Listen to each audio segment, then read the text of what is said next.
This is a Hope 1032 podcast.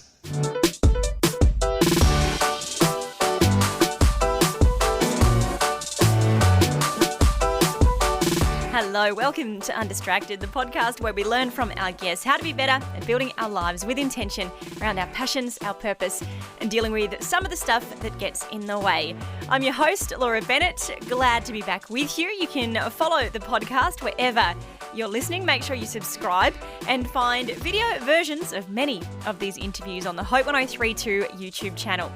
Today's guest is making his second visit to the show, Colony House frontman Caleb Chapman. The band have been making music for over a decade together, starting with their debut album When I Was Younger, and now onto their fourth project, Cannonballers. Talking with Caleb, though, is always about more than music. We delve into the impact of artificial intelligence on artists, what fans are seeking from live shows, and how recent shootings in America have shaped the band's approach to their work. Let's welcome Caleb back to Undistracted. Thanks for having me back. Of course. Well, you and the band have just gotten off the road with your new album, Cannonballers. Taking this music to the fans this time around, how did that compare to some of your previous experiences? Because it was pre-COVID the last time you were on the road, wasn't it? Well, the last time we like to remember we were on the road was pre-COVID. We did do a tour in 2021, which was like right as our country at least was kind of starting to open up again. And we just had this it was kind of the first wave of tours going back out. And it was brutal. It was so hard to there were so many hoops to jump through. Each city had a different, set of parameters on what you could do and what you couldn't do. And obviously we wanted to be safe and wanted to make sure everyone else was safe. It was crazy. So that one is kind of it was kind of there, but it was brutal. This tour was amazing.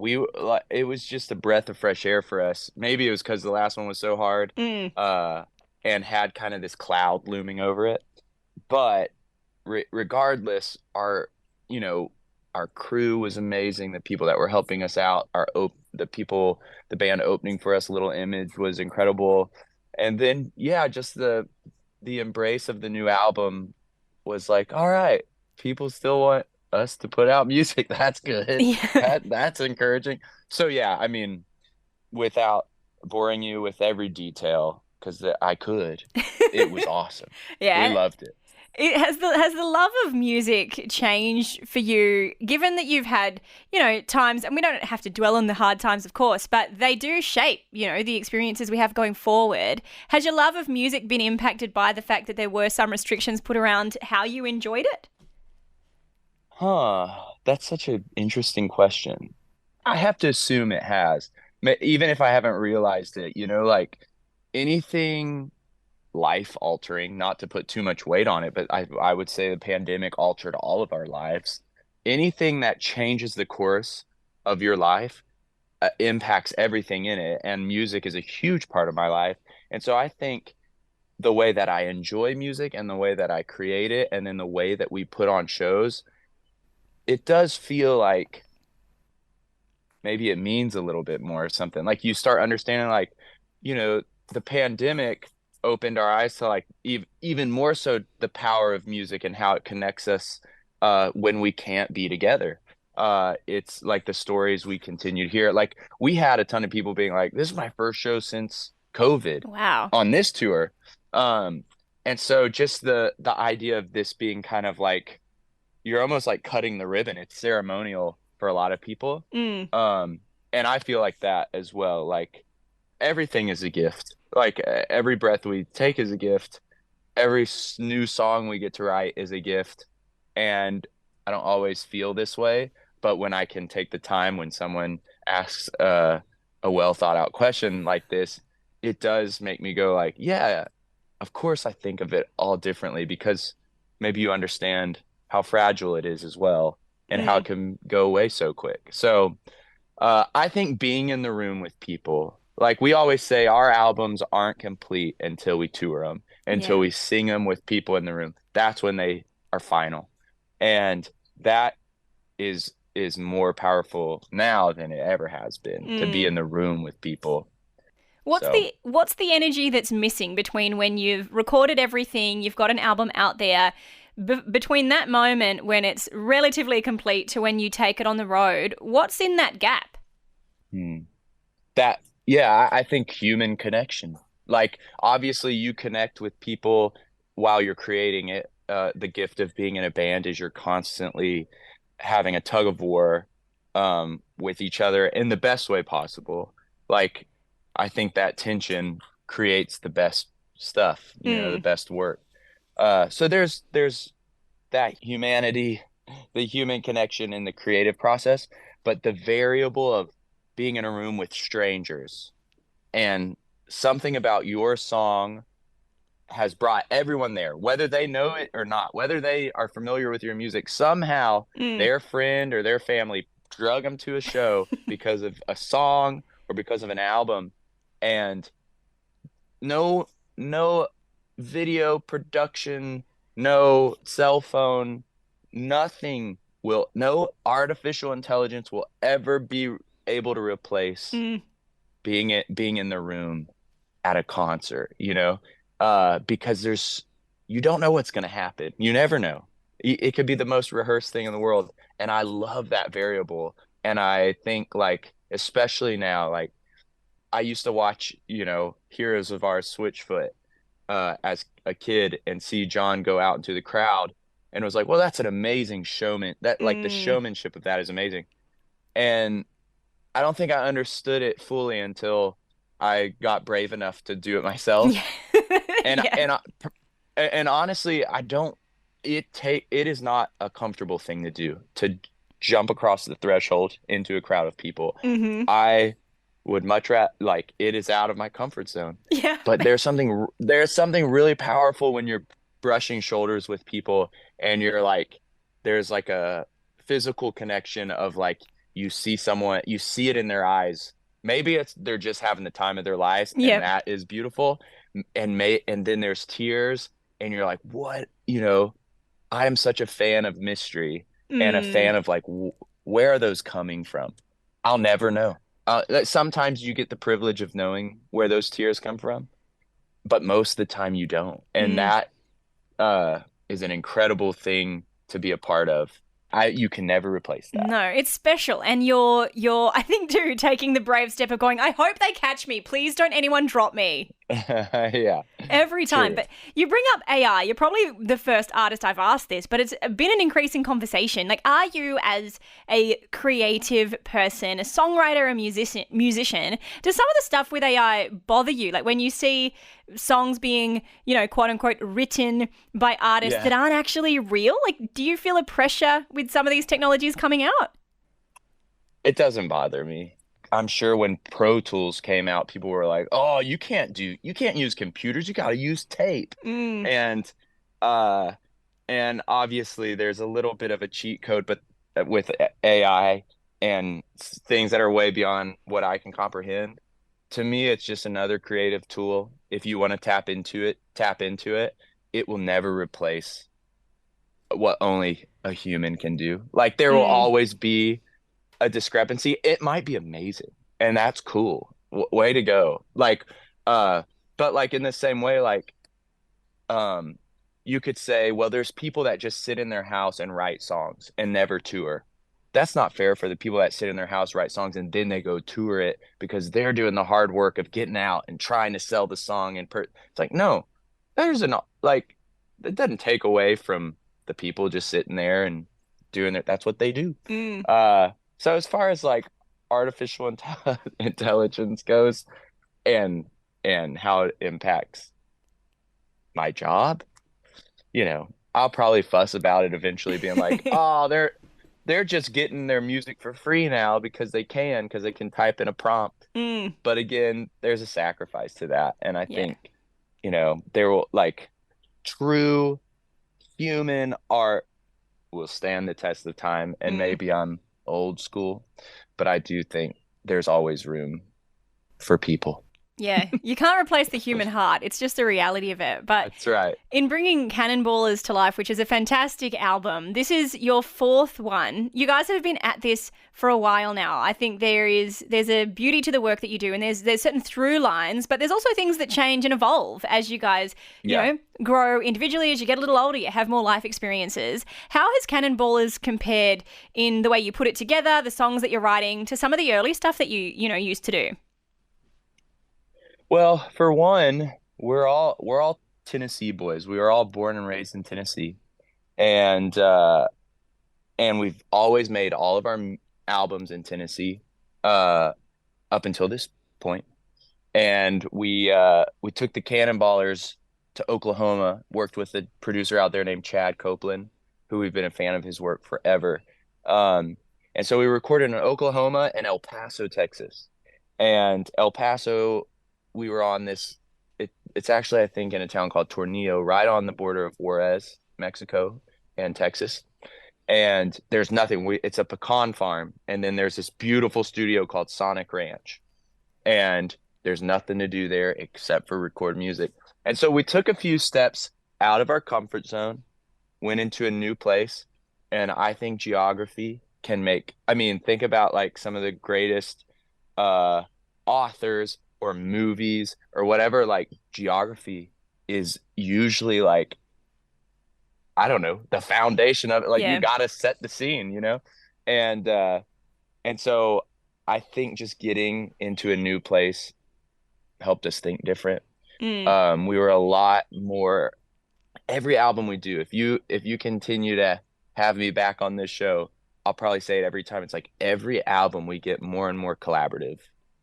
I think part of that is you get more comfortable with each other, you trust each other's ideas, and you're willing to fight it out, Mm. knowing that, this isn't affecting our friendship. This is just affecting this song. This is like we're just deciding on, more or less, you're doing a bunch of group votes. Yeah, yeah. And so I think this album sonically is the best thing we've ever done. We spent so much time on the sounds, despite what we're trying to communicate with it, just sonically, I felt like we were really intentional on making it as top notch as possible. Mm. Um, and then like song forms, they're really short songs, and that was not a purposeful thing, but I thought it really interesting that we like the songs were really, to me, I'd say focused, uh, of just like a lot of trimming the fat, like Mm. just like let's make this one. This one's not going to meander. We've meandered in the past, and that's okay. But this one's going to be like super consolidated, Mm. and on one, we want it to feel not overthought, but man, Yeah. we overthought everything. That's the thing, like the perfection and the look of, we haven't thought about this at all. It always comes from a real diligence and a real focus, as you put it, to hone in on some of the, the messages that you want to communicate. It just comes with the territory. Yeah. Have you ever seen a video of a painter and they have something amazing going, and then they like start painting over it to like, and it just, what would have been a masterpiece if I was able to do that, Mm. they paint over it so it just becomes a texture and you're barely able to see it through the layers. And then they do something else and then they kind of paint over that. And you're like, dang it. And then you see the final thing and it's amazing because it has so much subtleties, Mm. but there's a masterpiece behind each layer of really hard and intricate work. That sounds like I'm tooting my horn pretty loud, No, no. but that's kind of what it felt like making this album. It was like, oh my gosh, this is amazing. And then you kind of put something over it so you just barely see that. Mm. And so I think that takes discipline and maybe the years that we've been doing it to be okay with kind of hiding something Mm. really amazing, to not be the star of the show, but just be a part of the show. Yeah, realizing that layering it's going to make it, a little bit better. And you certainly have, sound-wise, like you said, put together a brilliant project. But I think there's also some really strong messages and ideas that you're bringing forward in these songs as well. What are some of the ones that were really important to you, the messages that you really wanted to communicate through these songs? A lot of it is, I think we wanted to make an album that felt conversational, and that's a Colony House like kind of motto, or not a motto, but just kind of like a compass, is like, this needs to feel like a conversation. And a good conversation to me is something where you can have levity and depth. You're not always going, hey man, what are you struggling with? What's the darkness? You don't go Mm. straight to the heavy stuff. You should start with like, what's up, man? Nice to meet you. Like, what's your favorite color? What kind of movies do you like? Mm. What seemingly surface level, I think, sets the tone for being able to get to know someone enough to actually go deep. Yeah. So this is a long way to answer. Like, there is going to be some stuff on Cannonballers that feels like surfacey, like up here. But I hope that it's an introduction to take the deep dive. We talk a lot about Nashville, Tennessee, being born and raised in a place, you see it change so much. And I think the pandemic allowed us to see that even more because we came back home from touring for 10 years and saw the whole cycle of a year. And you drive into the city and you see a new skyscraper every single trip down. Mm. And I think that just represents a lot of life for us. I on one of the tracks, I revisit like an old friendship of mine, uh, where I kind of relate all the problems that we've kind of walked this parallel life, totally different lives, but also have similar stories and have lost loved ones, unexpectedly, and then, you know, a weird something you never saw coming happens, and I actually relate those problems to the new buildings popping up in Nashville, these things we never saw coming. Mm. And kind of like reminisce on, like, let's go down to the city and name our problems off after all of these buildings we never saw coming. And I don't know, I just wanted it to feel like a conversation where you're not trying to give someone the answer. You're Mm. just talking. And I think that's a discipline I'm learning, um, is to just talk it out and not have to feel like you're teaching. Yeah. You're not having to get to the point. It's just like, this is where I'm at. I think about the song that I was just mentioning, Do You Ever Feel? It's just, that's the question. Do you ever feel like I do? Mm. And that's where it stays. Mm. And um I think the album talks a lot about the pace of life and how we live in this juxtaposition of wanting these long we want eternity. We want to live forever. We want as long and healthy as life as possible, but we're racing through it. Mm. We're just like, on to the next. How can we get to the next level in our career, in school, in athletics, whatever it is? We're just we're hustling a lot. And I think I think the pandemic slowed us down, whether we wanted it to or not. And then all of a sudden, everyone's like, I think, realizing, wow, that pace was crazy. And I sure hope I don't ever get back to that, but I Mm. think I'm feeling it, you Yeah, know. we have. Um, and so Cannonballers itself is named after a roller coaster that I grew up going to, the Wabash Cannonball. A Yeah. fan gave me this hat, and it was a roller coaster me and my brother used to go to in Nashville. It's no longer there, and the Wabash Cannonball was named after a famous train. The train has this folklore of being kind of the Flying Dutchman of the railroad, Wow. where it's like, in hobo culture, if you hear the Wabash Cannonball, it means it's coming to take you away into the next life. My And goodness. so it's kind of this creepy story, but I also got my wheels turning on the whole idea of just like the fragility of life, Mm. this kind of like menacing train, like this big locomotive. But then I also like the idea of the Cannonballers being this naive, youthful kid Yeah. without a care in the world, jumping into the pool, and that is all that matters. And I think that's why we wanted it to feel like almost like an alter ego. The Yeah. Cannonballers. We're either this like, you know, barely holding on, life is so fast, like kind of the Jekyll and Hyde, or we're the kid that is like present in the moment, and that's Mm. where we are healthy, I think. Yeah, it gives us such a deeper appreciation for the creativity, the intention that you guys bring to the music. And one thing I often notice about American artists particularly is the love of your state, your city, wherever you're from, that really comes out in the music, I think. When the place you're from changes or when it goes through hardship, like we've seen Tennessee has had some really difficult times of late, particularly in Nashville as well.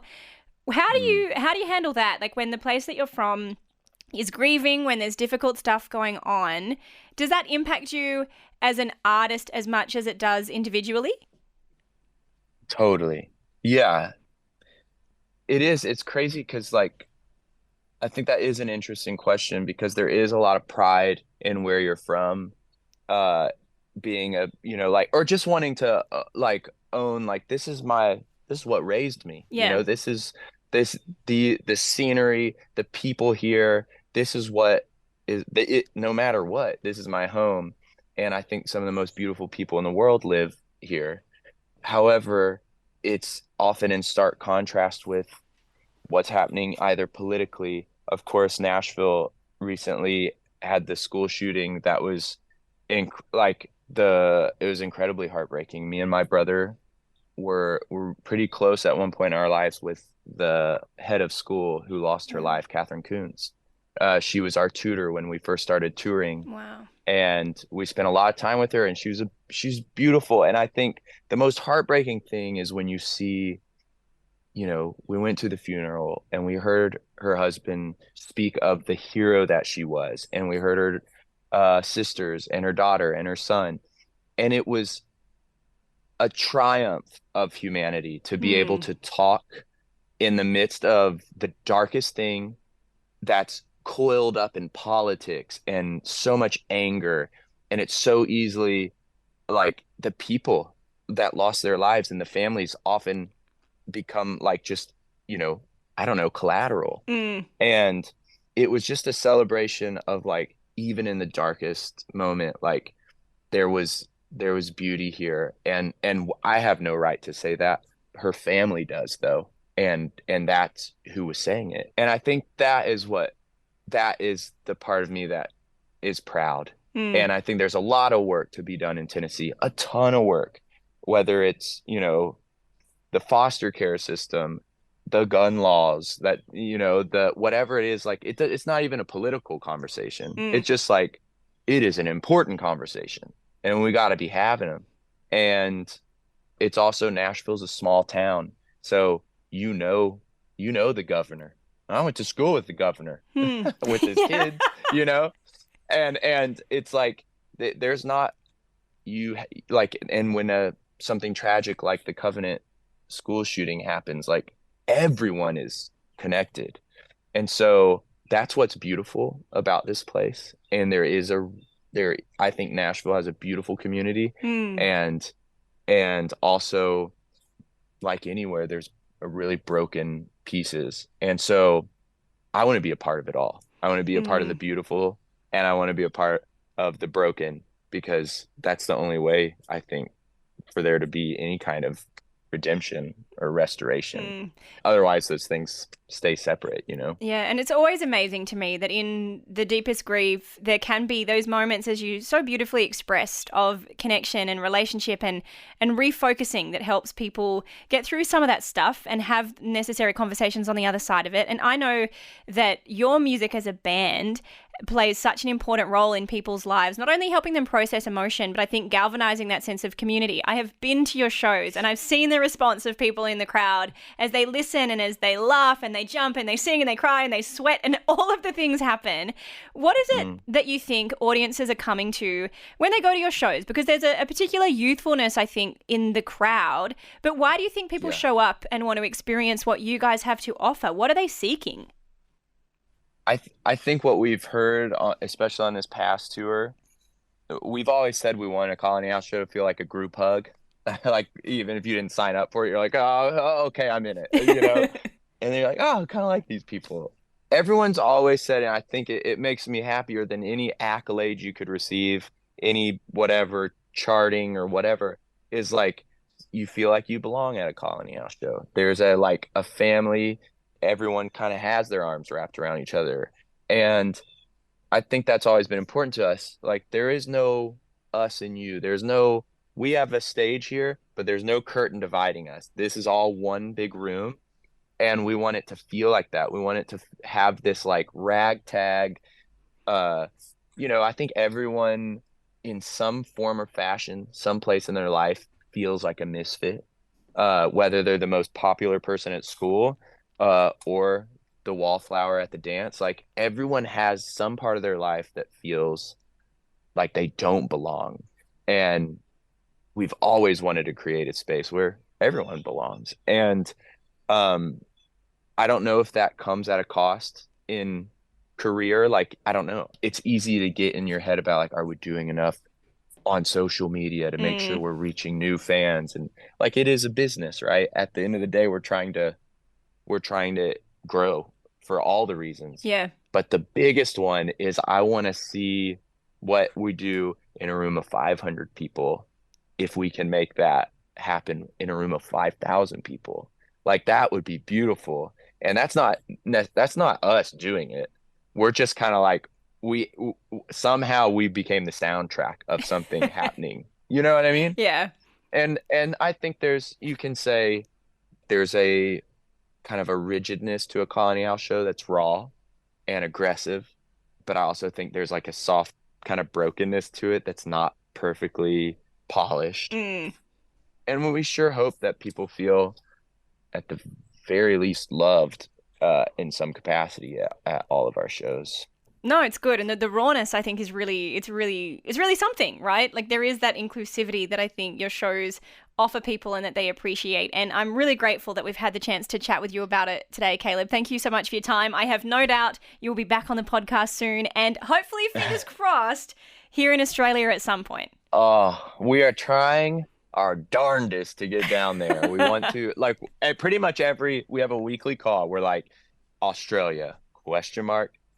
Yeah, it's expensive. That's pretty much what it comes down to. So we just, we're going to save up, save up real nice, and then we'll fly down. Yeah. Well, you've always said that being in Colony House is a bit of a grind. So maybe the next grind will be some kind of crowd-funded tour to Australia.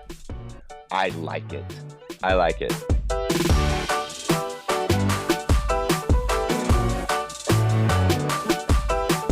I really hope they do pull off the Australian show because I think you deserve to be in that room, in the group hug, feeling everything that Caleb talks about, what Colony House offer. If you didn't listen to the first time Caleb came on Undistracted, go back and listen to that episode because he just is such an interesting mind to learn from.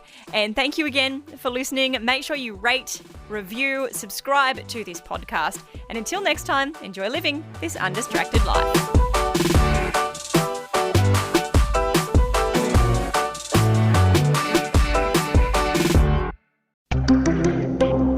This is a Hope 1032 production. Thanks for listening.